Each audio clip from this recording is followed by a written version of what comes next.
Praise the lord, praise the lord. అందరూ గట్టిగా తెలుసుకుంటున్నాం. Praise the lord, praise the lord, praise the lord. తండ్రి వందనం, తండ్రి స్తోత్రం, తండ్రి ఆరాధన, తండ్రి మహిమ, తండ్రి ఘనత. Praise the lord, praise the lord, praise the lord. Yesu వందనం, యేసు స్తోత్రం, యేసు ఆరాధన, యేసు ఘనత, యేసు మహిమ. Praise the lord, praise the lord, praise the lord. పరిశుద్ధాత్మ వందనం, పరిశుద్ధాత్మ స్తోత్రం, పరిశుద్ధాత్మ ఆరాధన, పరిశుద్ధాత్మ ఘనత, పరిశుద్ధాత్మ ఆరాధన, పరిశుద్ధాత్మ మహిమ. Praise the lord, praise the lord, praise the lord. క్రీస్తునందు ప్రియ సహోదరి సహోదరులారా, ఈనాటి సువిశేష పట్టణంలో ప్రభు అంటున్నారు, నేనే పునరుత్థానమును జీవమును, నన్ను విశ్వసించువాడు మరణించినను జీవించును, జీవము ఉండగా నన్ను విశ్వసించు ప్రతి వాడు ఎన్నటికి మరణింపడు. ఈ తపస్కాలము ఆరంభించినప్పటి నుండి సువిశేష పట్టణాల్లో మనం ఆలకిస్తూ వచ్చాం. ప్రభు ఎన్నో అద్భుతాలు చేసి ఉన్నారు, ఎన్నో స్వస్థతలు చేసి ఉన్నారు. కేవలము శారీరక స్వస్థతలు మాత్రమే కాదు, ఎంతో మందికి ఆధ్యాత్మిక స్వస్థతను కూడా ప్రభు చేసి ఉన్నారు. అయితే నేటి సువిశేష పట్టణంలో ప్రభు చేసినటువంటి అద్భుతము ఒక మహాద్భుతము అని చెప్పుకోవచ్చు. ఎందుకంటే మరణించినటువంటి ఒక వ్యక్తికి మరణ జీవాన్ని ప్రభువు కల్పించడం జరిగింది. కాబట్టి సువార్తలలో మరణించిన లాజరును జీవముతో లేచుట అనేది ఒక మహాశక్తివంతమైన ఆశ్చర్యకరమైనటువంటి అద్భుతం. యోహాను సువార్తలో ఇది 7వ మరియు చివరి అద్భుత చిహ్నం. ఈ అద్భుతము క్రీస్తు శక్తికి సర్వము సాధ్యమే, చివరికి మరణము కూడా జయించుట ప్రభువుకు సాధ్యమే అన్నటువంటి ఒక గొప్ప సత్యాన్ని, పరమ సత్యాన్ని ఈ అద్భుతము మనకు తెలియజేస్తుంది. అయితే ఈ చిహ్నము, అద్భుతము ద్వారా మనం ఈరోజు ఎన్నో సత్యాలను మనం తెలుసుకోవచ్చు. దాదాపు 45 వచనాలను విన్నాం. పెద్ద సువిశేష పట్టణం ఓపికగా విన్నాం. ఈ పట్టణం నుండి మనం ఎన్నో పాఠాలను, జీవిత సత్యాలను మనం నేర్చుకోవాలి. మొట్టమొదటిగా మనం నేర్చుకోవాల్సింది మన విశ్వాస జీవితం. మరియమ్మ, మార్తమ్మలు యేసు ప్రభువుకు చాలా సన్నిహితముగా ఉన్నటువంటి కుటుంబం. వారు ప్రభువును నమ్ముకున్నారు, ప్రభువును విశ్వసించారు.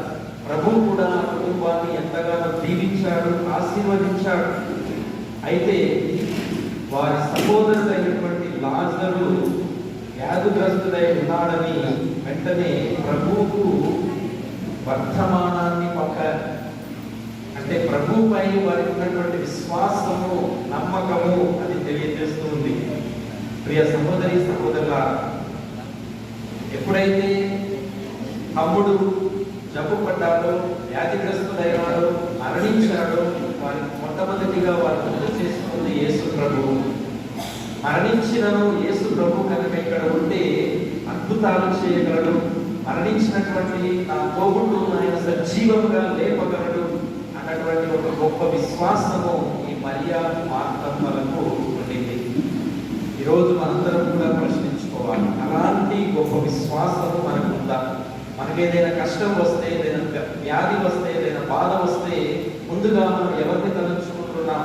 క్రీస్తు ప్రభువును తలంచుకుంటున్నామా? క్రీస్తు ప్రభువుకు వర్తమానం పంపిస్తూ ఉన్నామా? అంటే ప్రార్థన చేస్తూ ఉన్నామా? దేవునికి తెలియజేస్తూ ఉన్నామా అని ఈరోజు మనల్ని మనం ప్రశ్నించుకోవాలి. మనకు కూడా ఎన్నో సమస్యలు, ఆధ్యాత్మిక సమస్యలు, కుటుంబ సమస్యలు, ఆర్థిక సమస్యలు, ఆరోగ్య సమస్యలు, ఎన్నో సమస్యలతో మనకు సతమతం అవుతూ ఉన్నాం.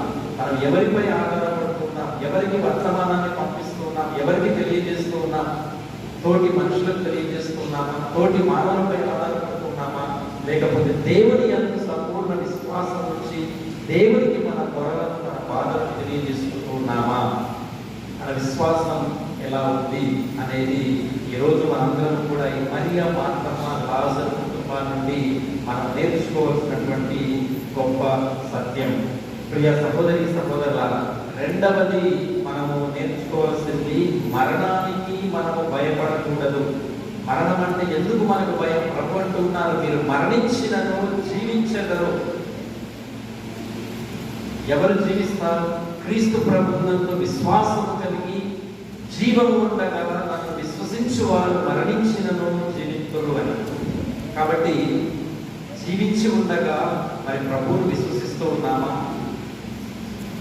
కాబట్టి జీవించి ఉండగానే ప్రభువును నమ్ముకోవాలి, ప్రభువును విశ్వసించుకోవాలి. అందుకే ప్రభు గొప్ప వాక్యాన్ని చూస్తున్నారు. ఎప్పుడైతే ఆ మరణ వార్త ప్రభువుకు తెలిసి ఉందో ప్రభువు అంటున్నారు, యోహాను సువార్త 11వ అధ్యాయం 4వ వచనం, ఈ వ్యాధి మరణము కొరకు వచ్చినది కాదు, ఇది దేవుని మహిమ కొరకును ఇందుమూలమున దేవుని కుమారుడు మహిమ పరచబడుటకును వచ్చింది అని. సో మరణం ఎందుకు సంభవిస్తుంది? దేవుని మహిమపరచడానికి, దేవుని కుమారుడైనటువంటి క్రీస్తు ప్రభువు మహిమపరచడానికి.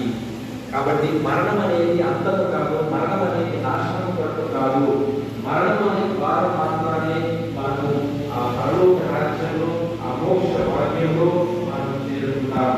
సొలొమోను జ్ఞాన గ్రంథం 1వ అధ్యాయం 13వ వచనంలో ఇలా చదువుతున్నాం, మృత్యువును దేవుడు సృష్టించలేదు, ప్రాణులు చనిపోవడం చూసి ఆయన సంతోషించాడు. ఎందుకంటే ఆయన మనల్ని ప్రేమతో సృష్టించాడు. మనము కలకాలం జీవించాలని దేవుడు ఆశిస్తాడు. మనకి వ్యాధి వచ్చినా, బాధ వచ్చినా, కష్టం వచ్చినా ఆయన మన తోడుగా ఉండి దాని నుండి బయట ప్రయాణం చూస్తాడు. కానీ మనం ఇబ్బంది పెట్టేవాడు కాదు.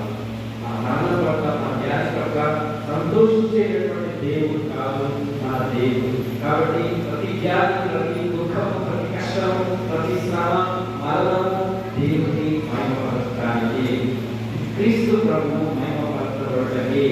కాబట్టి మీరు సోదరి సోదరుల, ఈరోజు లాజరు మరణాన్ని ధ్యానిస్తున్నటువంటి మనం మన మరణాన్ని కూడా ధ్యానిస్తాం. మనం ఎలాంటి మరణాన్ని పొందుకోవాలి? మంచి మరణాన్ని పొందుకోవాలి అంటే జీవం ఉండగా మనం మంచి జీవితాన్ని జీవించాలి. మంచి జీవితాన్ని జీవించిన వారే మంచి మరణాన్ని పొందుకుంటారు. మంచి మరణాన్ని పొందుకున్న వారే దేవుని రాజ్యంలో చేరుతారు. ఇక మూడవదిగా మనము ధ్యానించవలసినది, శారీరక మరణము కంటే ఆధ్యాత్మిక మరణము చాలా భయంకరమైనది. పాపము ఆత్మను నశింపచేస్తూ ఉంది. కాబట్టి ఈ ఆత్మను కూడా మనము రక్షించుకోవడానికి ప్రయత్నం చేయాలి. మన అంతిమ ఆనందము, సంతోషము, రక్షణ భాగ్యము, మన పరిపూర్ణత కేవలము యేసు ప్రభువులో మనం జీవించినప్పుడే, యేసు ప్రభువును విశ్వసించినప్పుడే, యేసు ప్రభువును నమ్ముకున్నప్పుడే మనము ఆ మోక్ష భాగ్యంలో చేరుకుంటాం. ఈరోజు మేమంతా సంతోషంగా జీవిస్తున్నామే, ఆనందంగా ఉన్నామే అనుకుంటే సరిపోదు. మన ఆత్మీక జీవితము, ఆత్మ ఎలా ఉంది అని ఒకసారి పరిశీలించుకుందాం. శారీరకంగా మనం జీవించి ఉండవచ్చు, కానీ పాపం వలన మనం ఆధ్యాత్మికంగా మరణించిన వారమే. కాబట్టి అందుకే శారీరక మరణము కంటే ఆధ్యాత్మిక మరణము భయంకరమైనది. మన ఆత్మను మనం బ్రతికించుకోవాలి. అందుకే ఈ తపస్కారం ఆధ్యాత్మిక జీవితాన్ని పునరుద్ధరించుకోవటానికి, చేసిన పాపాలకు పశ్చాత్తాపడి మంచి జీవితాన్ని జీవించడానికి, దేవునికి మరింత దగ్గర అవ్వడానికి ఈ తపస్కాల ప్రయత్నము ప్రియ సహోదరి సహోదరుల. ఇక అందుకే ప్రభువు యోహాను సువార్త 10వ అధ్యాయం 10వ వచనంలో అన్నాడు, నేను మీకు జీవమును ఇచ్చుటకును దానిని సమృద్ధిగా ఇచ్చుటకు వచ్చి ఉన్నాను. అంతేకాని మీ మరణం పట్ల నేను సంతోషించను, మీ దుఃఖం పట్ల నేను సంతోషించను, మీ కష్టం ఇక్కడ వల్ల నేను సంతోషించను. నేను ఎప్పుడు మీకు జీవమును ఇస్తాను, దాన్ని సమృద్ధిగా ఇస్తాను అని ప్రభు వాగ్దానం చేస్తున్నాను. కాబట్టి మరణానికి భయపడాల్సిన అవసరం లేదు. ఆధ్యాత్మిక మరణానికి మనం భయపడాలి, దాన్ని కాపాడుకోవడానికి ప్రయత్నం చేయాలి. ప్రియ సహోదరి సహోదరుల, ఇంకొక గొప్ప విషయము మనం నేర్చుకోవాల్సింది ఏంటంటే, ఈ మార్తా మరియ మన కుటుంబము ప్రభువుతో ఎంతో సన్నిహితంగా ఉన్నారని తెలుసుకున్నాం. అంత సన్నిహితంగా ఉన్న ఆ కుటుంబంలో మరణం తప్పలేదు. మనం ఎంత విశ్వాసమైనా, ఎంత భక్తిపరులమైనా, ప్రభువుకి ఎంత దగ్గరైనా, మన కుటుంబంలో, మన జీవితంలో వ్యాధి, మరణము అనేది వాస్తవాలు, ఎవరు తప్పించుకోలేరు. కాబట్టి ఏదైనా చిన్న కష్టం వస్తే విశ్వాసాన్ని కోల్పోవటం కాదు, నమ్మకాన్ని కోల్పోవటం కాదు. ఆ కష్టంలో, ఆ బాధలోనే మనం మన విశ్వాసాన్ని ఇంకా ఎక్కువగా బలపరుచుకోవడానికి మనం ప్రయత్నం చేయాలి. ఇక మరి వర్తమానాన్ని పెట్టారు, కబురు పంపారు, మరి ప్రభు రాలేదు. మా కుటుంబంలో ఎంతో సన్నిహితంగా ఉంటున్నాడే, కబురు అందగానే ప్రభు వస్తారు, లాజరును స్వస్థపరుస్తాడు, మరణించిన లాజరును సజీవంగా లేపుతాడు అని ఈ ఇద్దరు అక్క చెల్లెలు కూడా ఎంతో ఆశపడ్డారు. కానీ ప్రభు రాలేదు. ప్రియ సహోదరి సహోదరులారా, ప్రభు ఎందుకు ఆలస్యం చేశాడు? ప్రభు ఎందుకు పిలవగానే రాలేదు? మనం కూడా మన ప్రార్థన జీవితంలో అనుకుంటాం, రోజు ప్రార్థన చేస్తున్నాం, నా ప్రార్థన ప్రభు వినడం లేదు, ప్రభు నా కుటుంబాన్ని దర్శించడం లేదు అని అనుకుంటాం. అలాగే మార్తమ్మ మరియమ్మ కూడా అనుకున్నారు, ఎందుకు ప్రభు ఆలస్యం చేశాడు? ప్రియ సహోదరి సహోదరులారా, ప్రభు యొక్క ఆలస్యానికి మనం 3 కారణాలు చెప్పుకోవచ్చు. ఒకటి, తండ్రి మహిమపరచబడుటకు, పరలోకపు తండ్రి యొక్క అపారమైన మహిమను లోకానికి బహిర్గతం చేయడానికి ప్రభువు ఈ అవకాశాన్ని, ఈ పరిస్థితిని ఒక అవకాశంగా ఉపయోగించుకున్నారు. 4 రోజుల తర్వాత వచ్చి లాజరును సజీవంగా లేపి, ఆ తండ్రి ఎంత శక్తిమంతుడు, ఆ తండ్రి దేవుడు ఎంత బలవంతుడు, ఆయన సజీవుడు, జీవించువాడు అని నిరూపించడానికి ప్రభు ఆలస్యం చేశాడు. కాబట్టి మన జీవితంలో కూడా ప్రభు ప్రార్థన వినడం లేదు అని మనం నిరాశ చెందని అవసరం లేదు. ప్రభు ఏ సమయంలో ఎప్పుడు ఏది ఇవ్వాలో ఆయనకు బాగా తెలుసు. ప్రభు యొక్క ఆలస్యమే సరైన సమయము దేవునికి. 4 రోజుల తర్వాత వచ్చి ప్రభు లాజరును పునర్జీవుని చేశాడు. కాబట్టి మన జీవితంలో కూడా మనం అనుకున్నది జరగటం ఆలస్యమైన మన విశ్వాసాన్ని కోల్పోకూడదు, మన నమ్మకాన్ని కోల్పోకూడదు. మన జీవితంలో జరిగే ప్రతి చిన్న విషయము తండ్రి దేవుని మహిమ కొరకే జరుగునని మొదటిగా తెలుసుకోవాలి.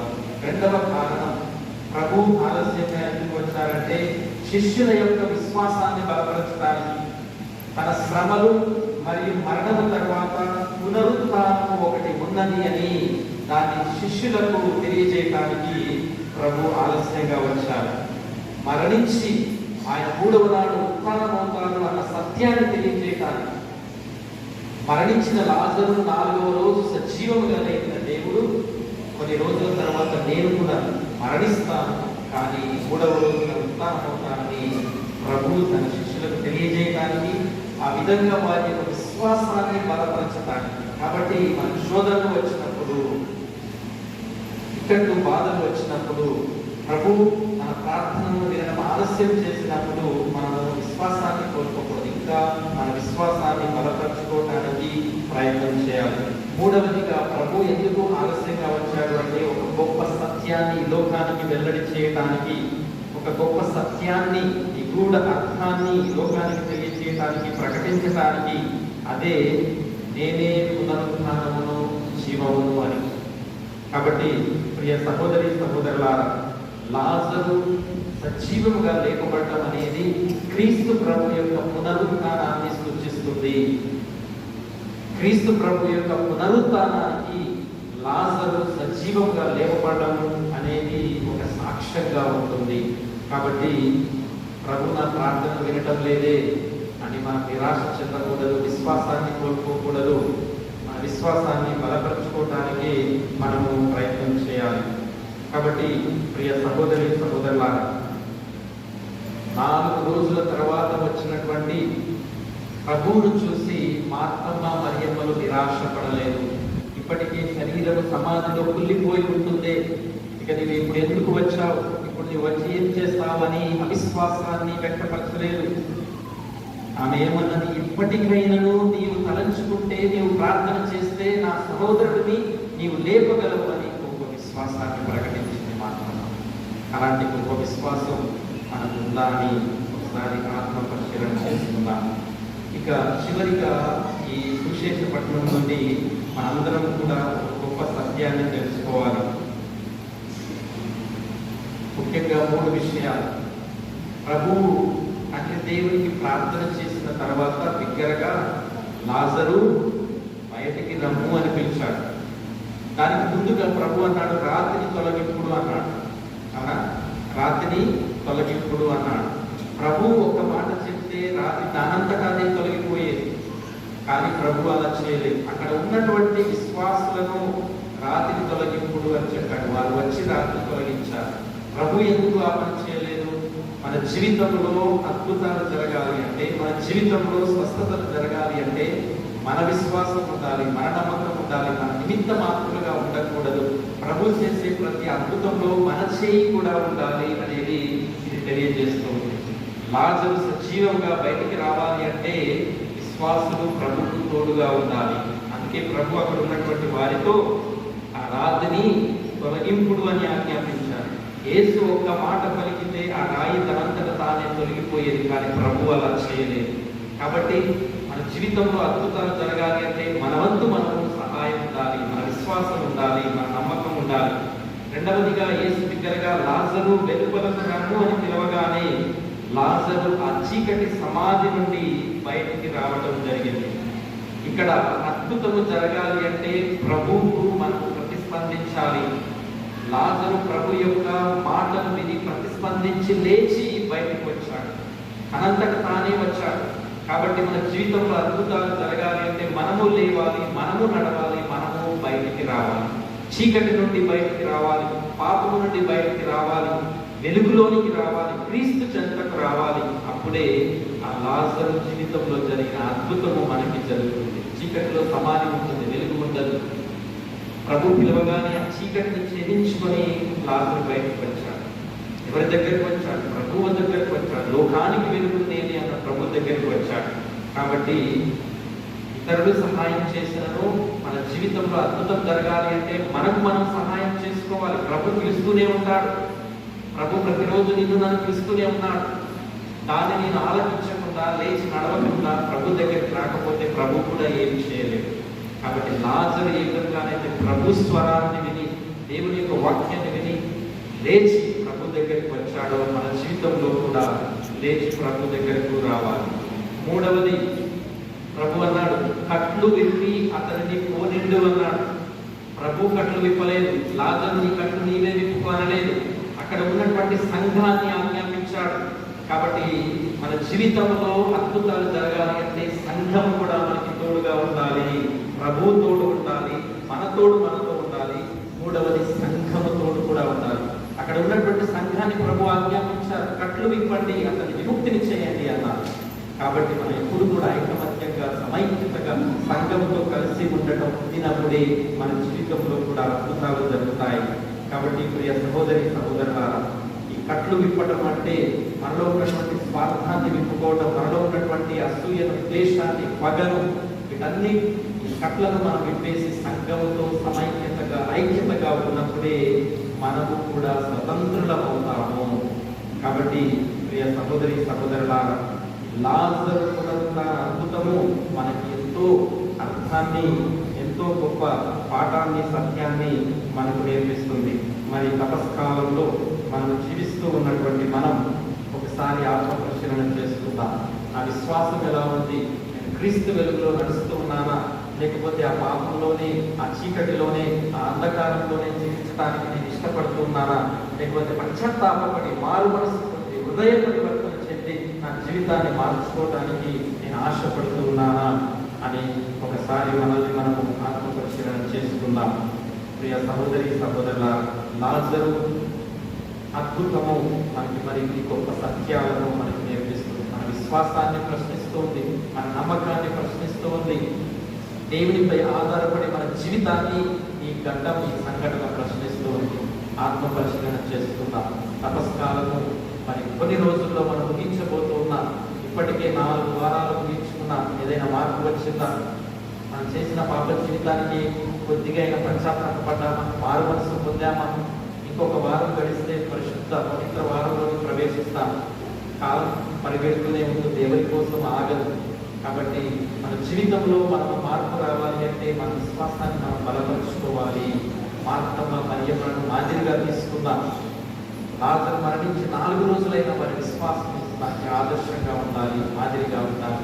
కాబట్టి పరిశుద్ధ సమయంలో మరి పాదయాత్ర చేసి ఇంత దూరం వచ్చి విజయ పూజాలో పాల్గొన్నటువంటి మనం మన కుటుంబాలను నది పూజలో దేవునికి కానుకగా అర్పణగా సమర్పించి మన కుటుంబాలను జీవించాలని, మన కష్టాలను, బాధలను, ఇక్కట్లను, ఇబ్బందుల నుండి దేవుడు బయటపడవేయాలని, మన ఆధ్యాత్మిక జీవితాన్ని బలపరచాలని ప్రత్యేకంగా దివ్య పూజలలో ప్రార్థన చేసుకున్నాం. పిత, పుత్ర, పవిత్ర